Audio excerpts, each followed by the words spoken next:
Welcome to Speak True Sports. This is part two of our Western Conference free agency video. My name is Sparsh, and today I am joined by Dorjee. How you doing, man? I'm doing well, man. How are you? I'm doing all right. So yeah, as I said in the beginning, we're going to be covering the free agency moves made in the Western Conference. Now, the reason why we started to, hold back on this was because in comparison to the Eastern Conference, the Western Conference didn't really make that many moves in the beginning. So we decided just to wait it out and let the moves just sort of happen over time.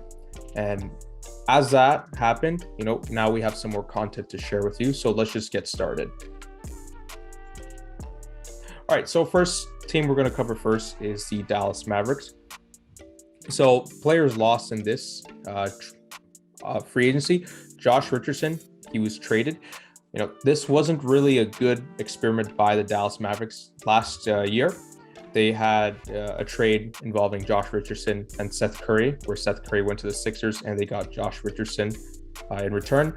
That really didn't go well for them offensively. So, it's not really a big loss for Dallas. But for the players that they did acquire, Reggie Bullock, they signed him to 3 years, $30.5 million.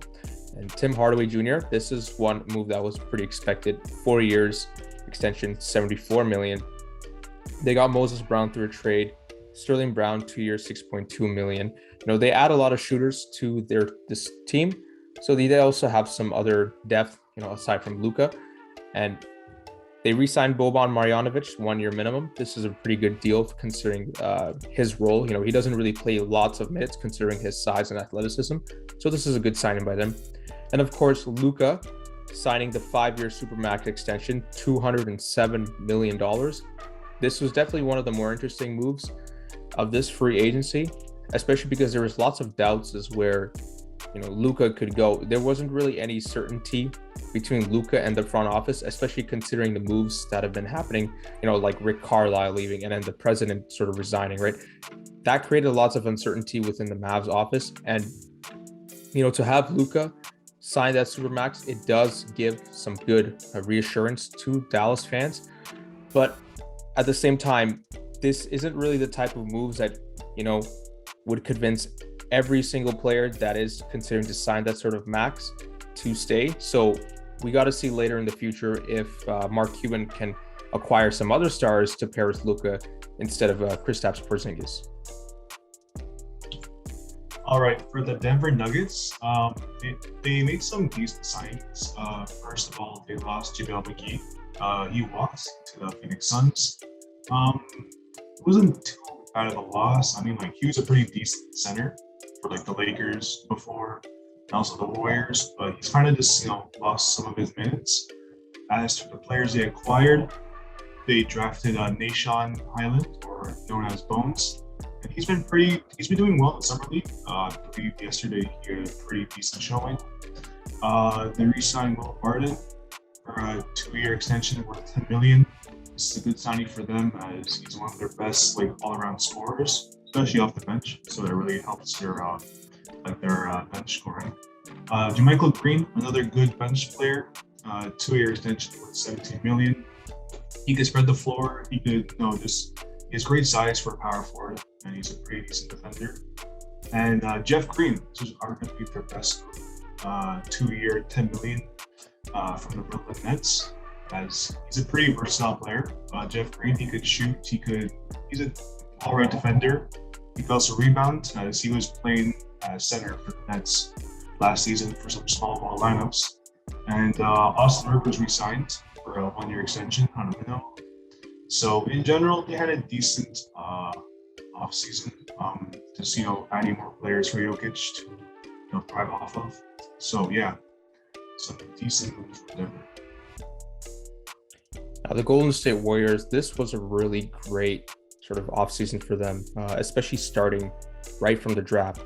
Jonathan Kuminga and Moses Moody, those two have been absolutely lighting it up in the summer league, especially Jonathan Kuminga, absolutely electric on offense. He's really explosive. And, whenever you're playing one-on-one with those guys, it's an absolute defensive nightmare, especially if you're trying to go and score against them. As shown in the summer league, these guys were absolutely just lighting it up, and I'm really happy with what Golden State got from this draft. They're definitely one of the clear winners of this draft, alongside with Houston. Anyways, for their other signings, they also signed Otto Porter Jr., 1 year minimum, and Nemanja Bjelica. Right, that's a pretty good signing, and especially considering their roles, they'll probably be those guys that'll come off in the second or maybe even third rotation. Andre Iguodala, it's good to see that they're kind of running it back with that veteran presence over there. Right, solid defender, and he can definitely be great for those quick scoring off the bench. Chris Chioza, they got a 2-way deal for him. And Steph Curry, as expected, the 4-year Supermax, $215 million. This is really great assurance to Golden State fans, especially, these next 4 years in San Francisco.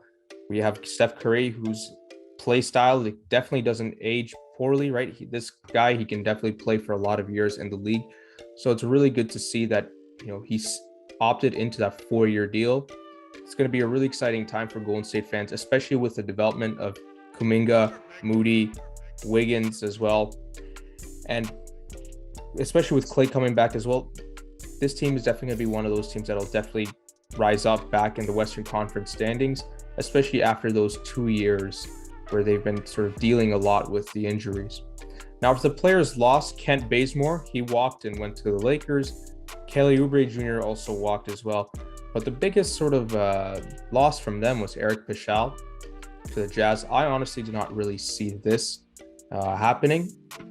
I thought they would keep Eric Paschall. He's a good scorer and defender as well. So it was sort of surprising to see that happen. But then when you see the pieces that they acquired in the draft, Kuminga and Moody, they definitely make up for that absence. In fact, they probably add a bit more, considering how Kuminga and Moody have been playing in the summer league. Though it is too early to judge right now, what we've seen so far from those two have definitely been a huge highlight so far in this summer league and off season. That's some good points, Sparsh. Just to mention one more thing, for Jonathan Kuminga, as we all know, he's been playing pretty well in summer league. And I also want to mention his nickname, the Cum Bucket. Just wanted to mention it. Pretty interesting nickname from Warriors fans, but it's pretty catchy, honestly. Yeah, some people have also been saying, "Oh, he's coming for you," and I'm just I'm just like, "Oh my god, this it's gonna be a fun season for Warriors fans." Oh yeah, he's so great, man. Moving on, the Houston Rockets, they were alongside the Warriors, the winners of the draft. They selected Jalen Green, 2nd overall, and he before his injury, unfortunately, I believe the 3rd game he got injured, or it was against Toronto. Yes. Yeah, it was against Toronto. Jalen Green was playing really well. He was showing some efficiency. He took all out step back jumpers, all his normal shot selection. But he was making them. That was really impressive. And I believe him and Kate Cunningham will be a very tight race for the Rookie of the Year. And I have Jalen Green winning the Rookie of the Year personally. Yeah, same here. It's a very explosive player. Also, another interesting player, Alperen Sengun. He's also been pretty exciting to watch in summer league. His transition play, the way he sees his teammates, especially as a center too. It's not that easy for them, as they're normally pretty slow with the ball. They're pretty sluggish, but Sengun definitely has a feel for the game. Usman Garuba from Real Madrid. He's a pretty good defensive player. Josh Christopher, Jalen Green's teammate from his AAU days. He was also decent summer league. And for their actual signings, they got Daniel Tice on a 4-year, $36 million sign-in trade with the Chicago Bulls, and David Nwaba for a 3-year extension worth $15 million. So overall, Houston had a pretty good offseason, especially in the draft. And they did lose Kelly Olynyk. He's just a decent stretch 4, stretch 5, and Sterling Brown went to Dallas. Now I want to take a moment to just talk about the LA Clippers for a bit, because this was one of the more interesting teams in this offseason as well. So we'll just start with the draft, just quickly overview that. Keon Johnson, Jason Preston, Brandon Boss. Those were the 3 picks that they got from the draft. Keon Johnson's definitely been one of the top performers from this sort of draft selection that the Clippers have, being able to provide that scoring and perimeter defense. Now, The Clippers also made some pretty big moves during this offseason, especially with Nicholas Batum and Reggie Jackson. The reason why I'm saying these moves are really big is especially considering how much these two were signed for, especially Reggie Jackson. Reggie Jackson had a really, really amazing playoff performance this year, like absolutely one of the best performing Clippers in this playoff season, being able to provide that really hot scoring from three and the mid-range, really fast player on the offense. And the reason why there was so much concern about the Clippers being able to keep him was because they weren't really able to offer him more than like 12 million per year, right?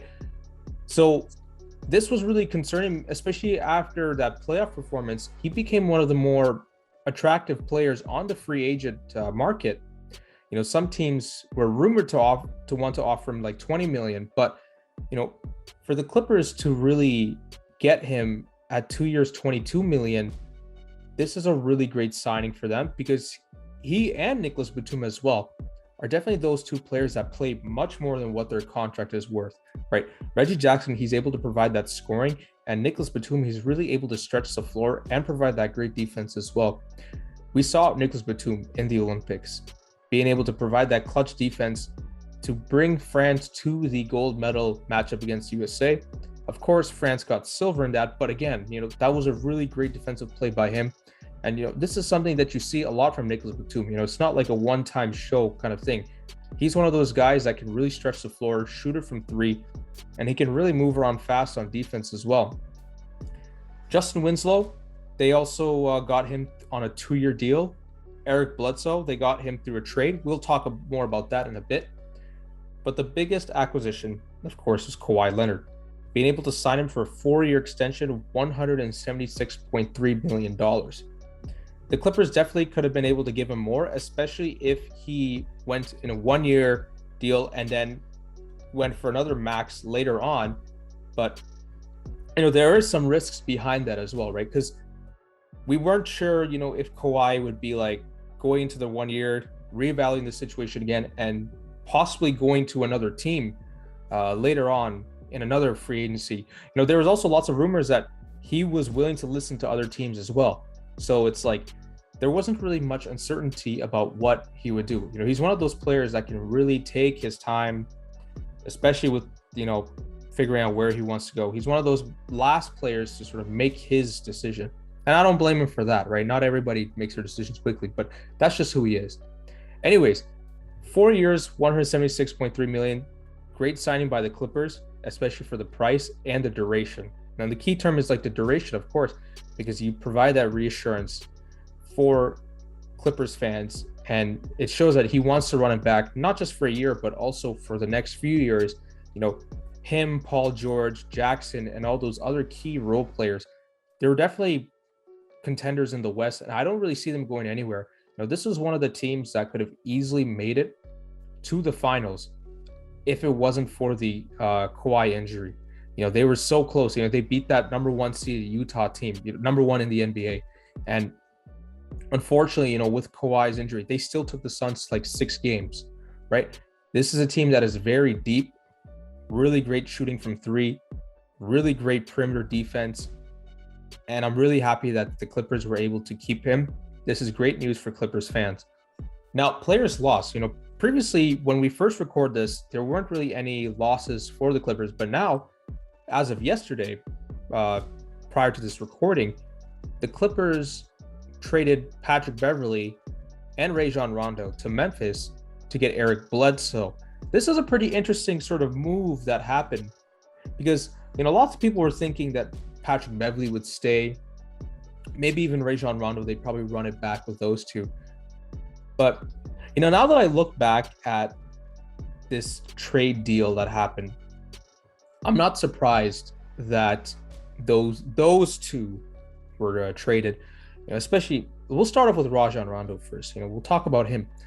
When you look at sort of his history with coaches, players, right, it's not really positive. You don't really get anything great when you talk about Rajon Rondo as well. And Dorjee, I'm pretty sure you remember that round 1 series against the Mavs, where Kawhi had that air ball, and then Rajon Rondo, he just gave him that like that Bobby Portis kind of look, right?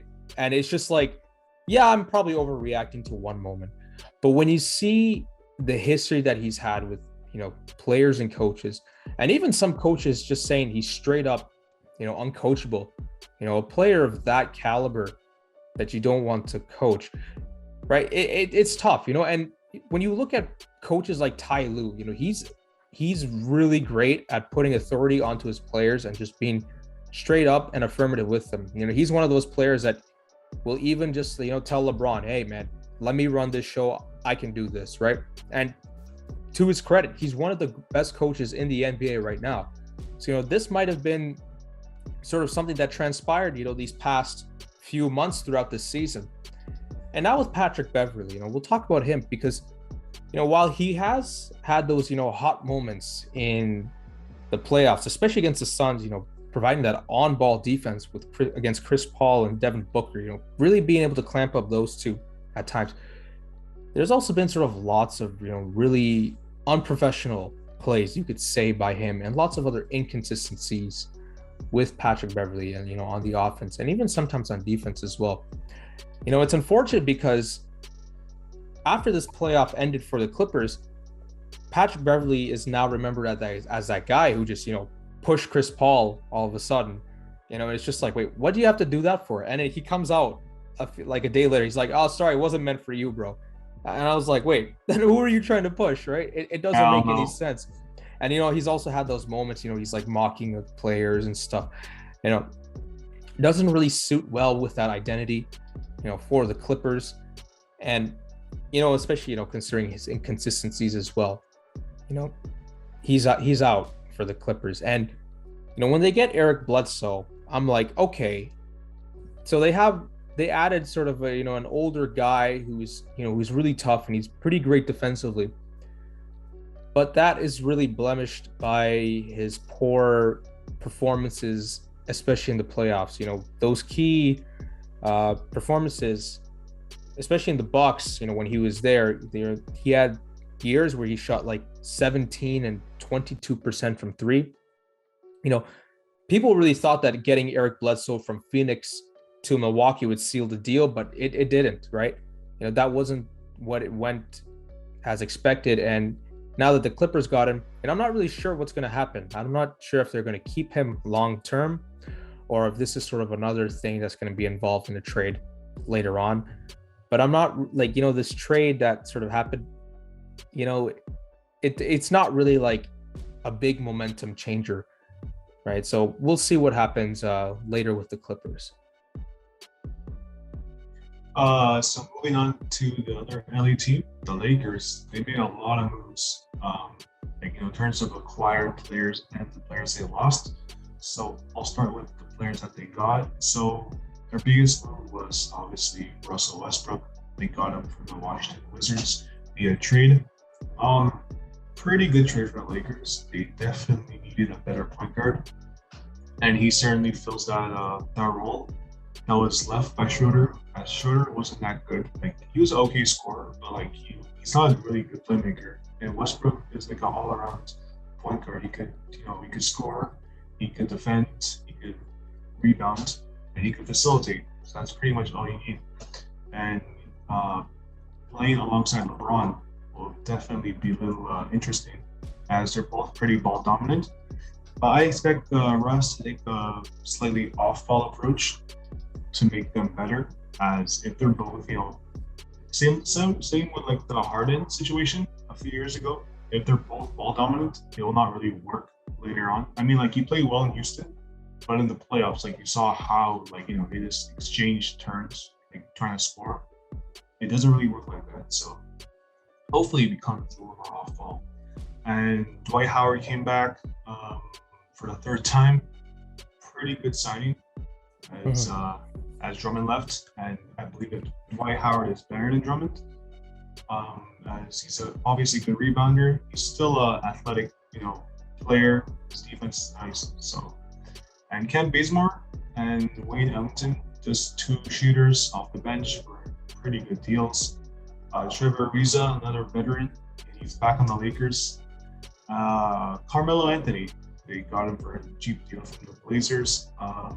definitely good, another veteran and one of LeBron's buddies. So I mean, the chemistry's already there, and he's a pretty good floor spacer. And I hope he gets a ring soon. And Malik Monk got signed from the Hornets. Pretty surprising, honestly, because I didn't expect him to, because Malik Monk is pretty young. He's around 23, I believe, around there. Yeah, so I didn't expect him to leave for like that less, as he probably would have made a lot more money if he's re-signed or signed with someone else. But he wants his ring. I can't really fault him for that. And they also re-signed THT, 3-year extension for $32 million. Again, he's one of their few young players that they have, and a lot of Lakers fans are really fond of him. They really like his style of play and like his shot creating ability. So that's a pretty good move for them. And Kendrick Nunn for a 2-year, $10 million deal. Again, just some more depth for their bench. I definitely agree that this team is much more deeper than they were last year. And yeah, overall, they had a pretty good offseason. As for the players they lost, they traded Kyle Kuzma, KCP, and Montrez. This trade was already talked about by Sparsh in a previous video about Westbrook, so I won't dive too deep, but KCP was a good shooter, definitely one of the best role players for the Lakers. Kuzma is really inconsistent, and hopefully he plays better in Washington. And Montrez just didn't work out with the Lakers, didn't really fit in as well as he did in the Clippers. Andre Drummond left to Philly. Personally, I feel like this is a good move for the Lakers, as I'm not a huge fan of Drummond. I don't like how he plays. He's just a rebounder, can't really shoot, he can't play defense, and he's a pretty big ego. So I think most of his stats are pretty empty, and he's also really inefficient. Takes a lot of bad shots. So overall, it's good for the Lakers, but it's decent for Philly, as they lost Dwight Howard, so they need another backup center. Alfonso McKinney got waived. Ben McLemore he left to Portland. It's another shooter gone, but they already replaced him with so many other shooters. Dennis Schroeder definitely took one of the biggest L's of the past few years in free agency. Talk about fumbling the bag, man. Just completely fumbled the bag and left to the Celtics with a really cheap deal. Honestly, it's really bad for Dennis, but it's kind of good for the Lakers, because the Lakers gave him that money and he accepted. That would have been pretty bad, in hindsight, but I think it's better as they replace him with Westbrook. And Markieff Morris, just another veteran, he left to Miami. So the Lakers made some pretty smart moves. Also, it's not mentioned, but they lost Alex Caruso. He went to the Bulls. So overall, they lost a lot of players, but they replaced them with veterans and shooters. So they'll definitely be a championship contender. Now I want to talk about the Memphis Grizzlies for a bit. This was also a pretty interesting sort of offseason for them. They did really well at the draft, drafting Zaire Williams and Santiago Aldama. Those two great bigs, right? This is going to be really exciting for them, especially when they get paired alongside Ja Morant in that transition sort of style offense and that really fast flowing offense that they run in Memphis. So this is going to be really exciting for the player development of those two. Steven Adams and Jarrett Culver, they got in a trade. Juancho Hernan-Gomez was from a trade. And, he and Culver, those two were from a trade that actually happened this morning of this recording. So we'll talk more about that later.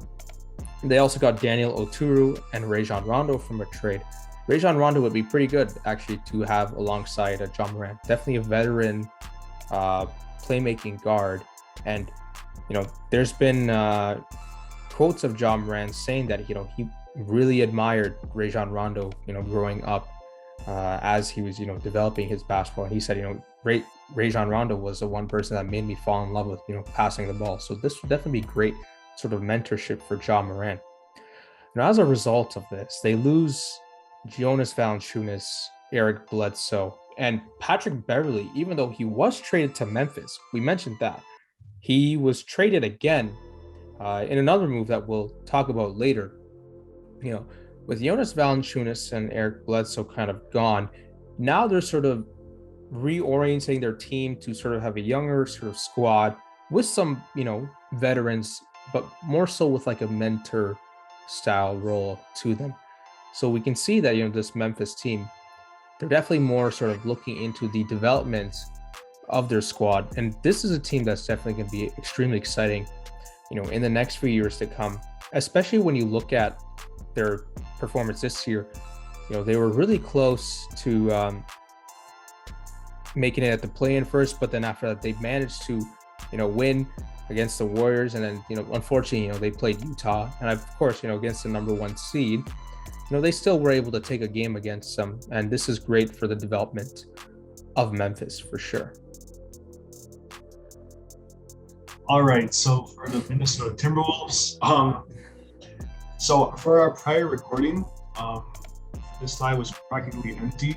There was only just a trade which involved Taurean Prince and Ricky Rubio, and until today they made no moves. So I mean, like, their front office, I don't know what they're doing, but they acquired Patrick Beverley from the Grizzlies for Jared Culver and Juancho Hernangomez. I can't really talk too much about this team. They really haven't done anything. Taurean Prince, he just pretty decent floor spacer. Patrick Beverley just I don't know, man. He got traded twice. I really don't know, dude. It's not a good sign. It's not a good sign. I really don't know what their front office is even doing at this point. It doesn't make any sense. These trades, it just seems like they're just trying to get players, but they're not really sort of making up for like the holes that they have. Like Jared Culver was a lottery pick like 2 years ago, and I mean, like, he hasn't been that good, but trading him away for Patrick Beverley is really the best move. And like, they've been pretty mediocre for so many years, and like ever since 2018 they made the playoffs, but they were still pretty mediocre. So I don't know. Hopefully they just try to tank again and get another high pick for next year. But as they lost their own pick to the Warriors in that trade for Andrew Wiggins, they lost their lottery pick, and the Warriors got Kuminga from it. So the Timberwolves definitely had a really dry offseason, and they just took a huge L. All right, so the New Orleans Pelicans, this was a team that was definitely more active on the free agent market. So we'll talk about sort of some signings that have been happening. Start off with the draft first. Trey Murphy, Herb Jones, Garrett Butler. Those 3 guys that they got in the draft class this year. Trey Murphy has definitely been performing well in this summer league, but I haven't really seen much of the other 2 guys, unfortunately, so can't really say much about them. In the draft analysis video, we did say that these guys would definitely provide some good scoring. These guys could definitely be some players that can be coming off the bench, especially during this first season for them. They also got Thomas Satoransky and Garrett Temple through a sign and trade. Devontae Graham, 4 years, $47 million sign trade. Didi Louzada, 4 years, $7.2 million. Good signing considering the length and the amount of the contract. And of course, they got Willie Hernangomez, 3-year extension. Josh Hart, he was one of those players that didn't really get a signing until I believe around yesterday or the day before. Yeah, I think it was last night. It was something last night. Yeah, I was surprised, when one of our friends, Liam, he brought it up to us. He's like, yeah, I'm surprised Josh Hart isn't with the team yet. And I thought about it too. And I was like, oh yeah, right. He hasn't really been picked up by a team yet. And, to see him get that bag, it's good for him. He's definitely one of those guys that has, the higher upsides in this New Orleans roster. They also got Dalton Holmes on a 2-way deal. And of course, as a result of this, with all these acquisitions, they also had to let some players go. Steven Adams, Eric Bledsoe, those 2 were traded, right? So they're going for a more sort of younger style offense, right? Hopefully that'll convince Zion to stay. We don't know where he stands on that right now because, throughout the season, well, not really throughout, but more so at the later half of the season, with problems with the coaching and the players, the chemistry, those 2, and then Zion's family coming out saying, he wants to be somewhere else, preferably like New York or something. right? So we'll see if these acquisitions are enough to make him stay, or if he'll just end up walking to another hotter market right now. Lonzo Ball was definitely one of the biggest losses of this team's free agency sort of market. Lonzo Ball, he came out saying that he wanted to go to a team that really sort of appreciated him, and Chicago was the one that was meant for him. You know, through that sign and trade, he's definitely that guy that can provide those transition plays. You know, deep. He can definitely provide those deep offensive playmaking. He's decent at the defense. You know, he's definitely improving a lot with his shot as well. You know, he came in the league with a pretty poorly, like it was just poor shot form, and you know, to see him improve that so much within like these few years, it's really happy to see how far his development has come. And now that he's on Chicago with a deeper squad, I'm really excited to see him, you know, create those plays, you know, with like DeRozan and Levine, etc. And of course, James Johnson, he was also one of the players that they lost as well, as he walked to another team. For the Phoenix Suns, the reigning Western Conference champions, they made a few moves. Most were like extensions or just re-signs. Landry Shamet was traded. Well, they got him from the Nets in exchange for Javon Carter on draft day. It's a pretty solid shooter. He's pretty inconsistent, but I think he'll be fine off the bench. Chris Paul, he got the bag, 4-year extension for $120 million. That's a lot for a 36-year-old. I mean, he's one of the best point guards in the league. You know, he led the Suns to the finals, which unfortunately they did lose. But you know, he's one of the best point guards of all time. So definitely a decent deal for them. Also, Cameron Payne, 3-year extension for $19 million. I think Cameron Payne was one of the biggest surprises of the whole playoffs. He played really well. And he definitely filled a void for their bench scoring at times when he was pretty dry. Cameron Payne definitely stepped up, especially I think one of the games against the Clippers, he dropped almost 30, I believe. He played really well. And yeah, just a good signing for them. JaVale McGee, just with the Denver Nuggets, just a pretty good backup center. Abdel Nader, 2-year extension, $4.2 million. And just Frank Kaminsky for a 2-year extension. Honestly, he's kind of a meme, but you know, just getting more forward depth is fine.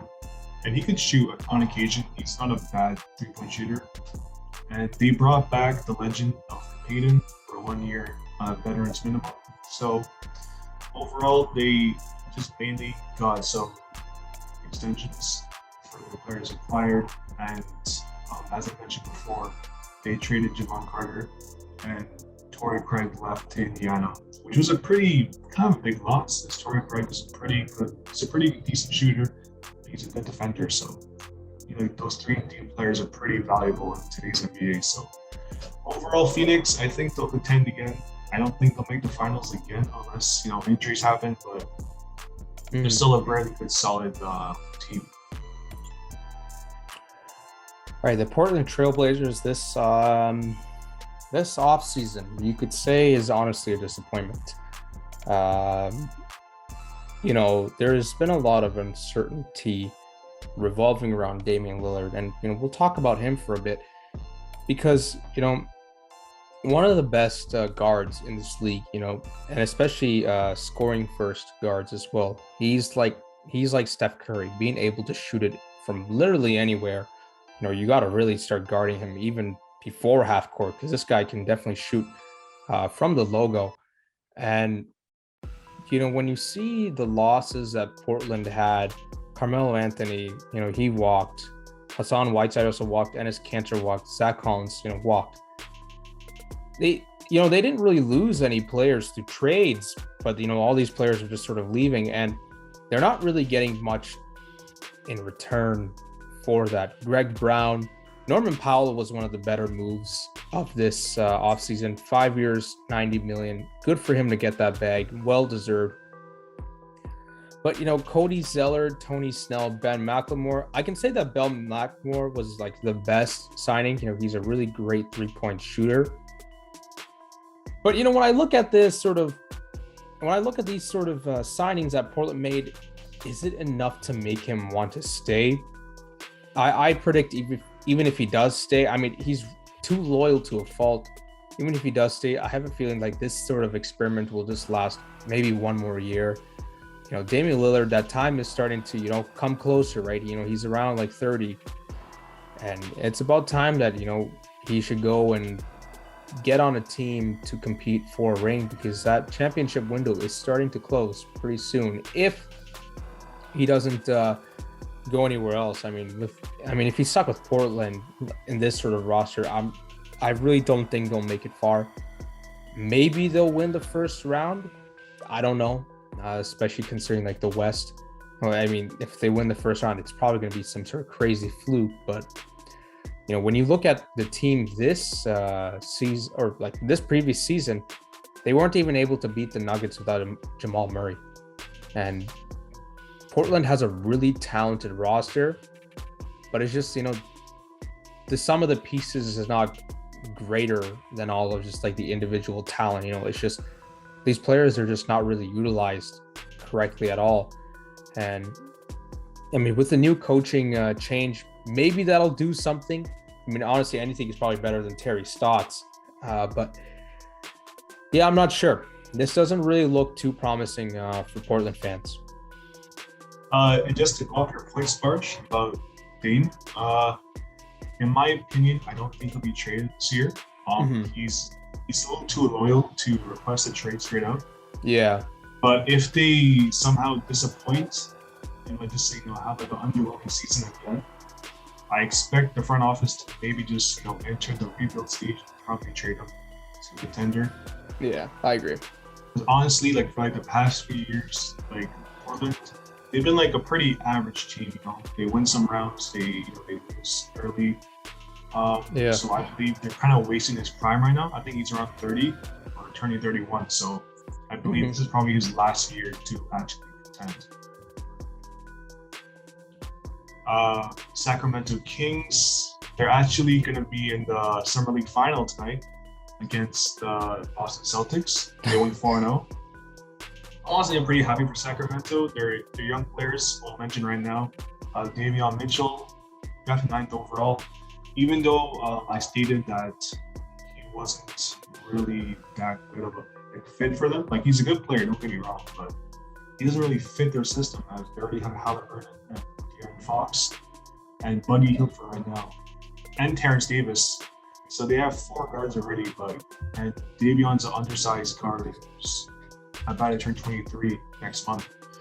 So, but so far in the Summer League, he's been playing well. Really good defender. He's a good shot creator, and he's one of the main reasons why they're in the final for tonight. And Neemias Queta, Portuguese wonder, as Pedro like to say from the Raptors chat. He was drafted 39th overall. He's a pretty decent player, honestly, and hopefully he gets some minutes. There's a lot of depth for them at the center spot, so hopefully he gets some minutes. Rashawn Holmes, he got the bag, 4-year extension, $55 million. Pretty solid player. He definitely showed out last season. He's a really good rebounder. Alex Len for a 2-year, $7.6 million deal. Just for some more depth for them at the center spot. Maurice Harkless got extended for 2-year, $9 million. Just another wing player for depth. Terrence Davis, 2-year extension for $8 million. In my opinion, he's a pretty solid player. A former Raptor, as we both know, like how good he actually was for us at times his rookie season. Just needs to find some consistency.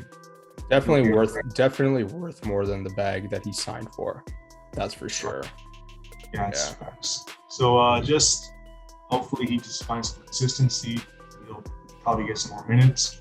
And they just gave a qualifying offer that was accepted for Damian Jones and some more center depth for a 1-year extension. And the only player they lost was Tom Whiteside. So honestly, it's not that big of a loss as they already have the loss centers. They got home one. So Sacramento, I don't expect them to do that good. I could be wrong because sometimes they go on like a big winning streak, and those times they look pretty dry. So hopefully they just have a decent year. All right, so the Utah Jazz, I didn't really see a reason for them to make too many moves during this offseason. While there was like a bit of a rumor about where Donovan Mitchell might go, there were some rumors that he might leave Utah. That got dismissed pretty quickly. Like that was just like sort of like a few hours kind of talk, and after that it was just gone. Mike Conley, this is a good signing for them. 3 years extension, $72.5 million. Great veteran guard to have on the team.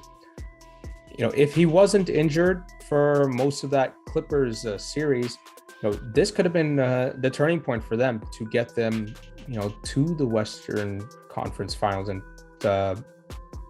into the NBA Finals as well. This was definitely like a big loss for them when he got injured, but to have them run it back with him, good move by the Jazz. They make up for some shooting. They add some more with Rudy Gay, 2 years, $12.1 million. This is a really good signing by them. Hassan Whiteside and Eric Paschall are definitely one of the better moves for the Jazz. Because the thing is with the Jazz, right, they've got a really great defensive identity, especially with Rudy Gobert. Multiple defensive players of the years. The Jazz are one of the better defenders of this, the better defensive teams in the league. But the Jazz got broken down really easily during this playoffs because the way that the Clippers played when they were being guarded by Rudy Gobert, especially when you have, faster, smaller players, Reggie Jackson, Terrence Mann, even Paul George as well, right? You have more mobile players and Rudy Gobert is defending them. When they drive into the paint, all they have to do is just really dish it out to somebody on the perimeter to make a three. And, considering Rudy Gobert's size, he's not really able to stretch the floor that well because he's not that mobile, especially compared to, the players that he's defending against, like Terrence Mann, Reggie Jackson, Paul George, etc. And because of that, the Jazz gave up so many points to the Clippers on those kinds of plays. It's nothing really against Rudy Gobert because that is one of the flaws of his game, mostly because of his size. And because of that, they didn't really have any other backup sort of bigs to really fill in that other presence. So that was one of the bigger reasons why the Jazz also lost this playoff series. But to add Hassan Whiteside to this team, right? So you have another backup big, and he's also pretty mobile for his size as well. So maybe you can have some sort of better stretching the floor on the defense, and maybe the Jazz will not be broken down as easily as they were before. And Eric Paschall, really, really good pickup by them. He's had some great sort of vibes with Donovan Mitchell prior to that. So this is definitely good for them. And, those two, they mesh well together already, right? So this is going to be good to see with the Utah Jazz. They run it back with those players that they need. And they also add a bit of scoring with Rudy Gobert, and they make up for their defensive inefficiencies by adding Whiteside and Paschall. And of course, they didn't lose any players in the process as well. So this is a really good move by them. For the San Antonio Spurs, they had a pretty busy offseason. Drafted Joshua Primo, 12th overall. That was actually really surprising as he was mocked to go around the late round or the second round. So it was pretty odd for them to pick. But honestly, I personally like it because he's Canadian. So I gotta support every Canadian in the NBA. Joe Wieskamp, 41st overall, fairly decent center. They gave Doug McDermott a pretty kind of a big contract, 3 year, $42 million. He's obviously a great shooter, and he'll give them some more spacing. As the Spurs, they're not really known for being like a really, 3-point shooting team. They're very fundamental, as they have Pop as their coach. Zach Collins for a 3 year, $22 million. This could be a decent deal if he stays healthy. He's very injury prone. If he's healthy, it's a decent move. Mandale for a 2-year deal. And Chandler Hutchinson was a signing trade involving DeMar DeRozan. And they also got Thaddeus Young as well from the signing trade for DeRozan. And they lost Rudy Gay. He went to Utah. Trey Lyles also left. So that's 2 wing players already gone. Gorgie Jang went to Atlanta. And Patty Mills went to Brooklyn. That's a great signing for them. But it's kind of a big loss for the Spurs, as he was one of their last players they had from like those Tim Duncan days, Tony Parker. So kind of a big loss for them. And of course, they lost DeMar. He went to the Chicago Bulls. So the Spurs would probably like the rebuilding phase right now. I don't expect them to be that good right away. I mean, they have some solid players. They have DeJounte Murray, gold medal winner Elvin Johnson as well. It's definitely a solid wing player. So in general, I think the Spurs will be a pretty average team, like not too good to be a playoff team. Probably around the play-in is their expectation. Yeah, I mean, it's just sort of a thing that you get, right? Especially when you have like a dynasty like that run for 20 years, eventually things will just have to come to an end. And it's also just unfortunate as well because San Antonio is just not that sort of attractive of a market despite their successes, right? So it's expected. We'll probably see them, build again for those next few years. It's going to take a while. But yeah, anyways, guys, that's it for our free agency video. What did you guys think? Please leave your thoughts in the comment section below. Don't forget to like our video. Don't forget to comment anything else you feel like. And don't forget to also subscribe to our channel as well. Now, make sure you also press the bell for push notifications. That way you're always up to date at the moment with our content. And that also makes it more exciting for us to upload content for you guys as well. And make sure to also follow our socials as well. That's going to be included in the outro. And anyways, guys, this is Sparsh, and I'm signing out. Thanks, guys, for listening. Have a great day. Yeah, take it easy, guys.